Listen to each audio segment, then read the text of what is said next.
আজকে জাতীয়তাবাদী কৃষক দল সিলেট নগরীর ঐতিহ্যবাহী 10 নম্বর ওয়ার্ডের নবনির্বাচিত নেতৃবৃন্দের সাথে আজকের এই মত বিনিময় সভায় উপস্থিত রয়েছেন, সভাপতিত্ব করছেন জাতীয়তাবাদী কৃষক দল সিলেট মহানগর শাখার যুগ্ম সাধারণ সম্পাদক এবং 10 নম্বর ওয়ার্ডের নবনির্বাচিত সভাপতি জনাব আফতাব আহমদ। উপস্থিত রয়েছেন জাতীয়তাবাদী কৃষক দল সিলেট মহানগর শাখার দপ্তর সম্পাদক শেখ লুৎফুর রহমান, তথ্য গবেষণা সম্পাদক দবির আহমদ এবং জাতীয়তাবাদী কৃষক দল মহানগর শাখার অন্যতম সদস্য আবুল কালাম, জাতীয়তাবাদী ছাত্র দল সিলেট জেলা শাখার সহসাধারণ সম্পাদক মাহিন আহমদ এবং বিশেষ করে 10 নম্বর ওয়ার্ড কৃষক দলের নবনির্বাচিত নেতৃবৃন্দ, 23 নম্বর ওয়ার্ড কৃষক দলের সাধারণ সম্পাদক আব্দুর রহিম সহ সকলকে জাতীয়তাবাদী কৃষক দল কেন্দ্রীয় সংসদের পক্ষ থেকে বিপ্লবী শুভেচ্ছা এবং অভিনন্দন জানাচ্ছি।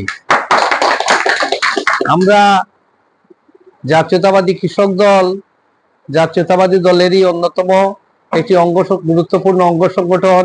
আমাদের নেতা শহীদ রাষ্ট্রপতি জিয়াউর রহমান, জিয়াউর রহমান উপমহাদেশের ইতিহাসে একজন নির্লোভ, নিরহংকার, সাহসী রাষ্ট্রনায়ক ছিলেন।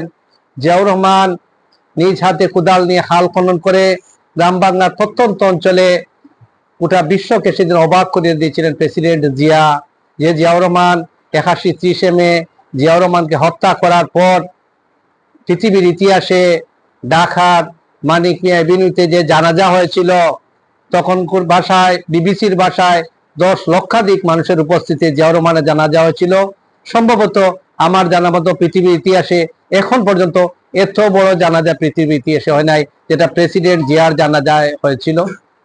এটা সেই নেতাকে নিয়ে আমরা গর্ব করতে পারি, সেই নেতারই দল আমরা জাতীয়তাবাদী কৃষক দল করি।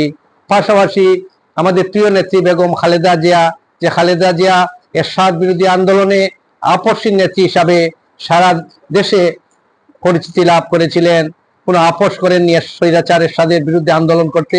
পাশাপাশি পরবর্তীতে 16 বছর শেখ হাসিনার দুঃশাসনের বিরুদ্ধে সংগ্রাম করতে গিয়ে জেল খেটেছেন, কিন্তু এরপরে আপোষ করেননি বেগম খালেদা জিয়া। এবং অসুস্থ শরীর নিয়েও আমরা যে সভা করছি, এ সময় আমাদের প্রিয় নেত্রী বেগম খালেদা জিয়া গুরুতর অসুস্থ।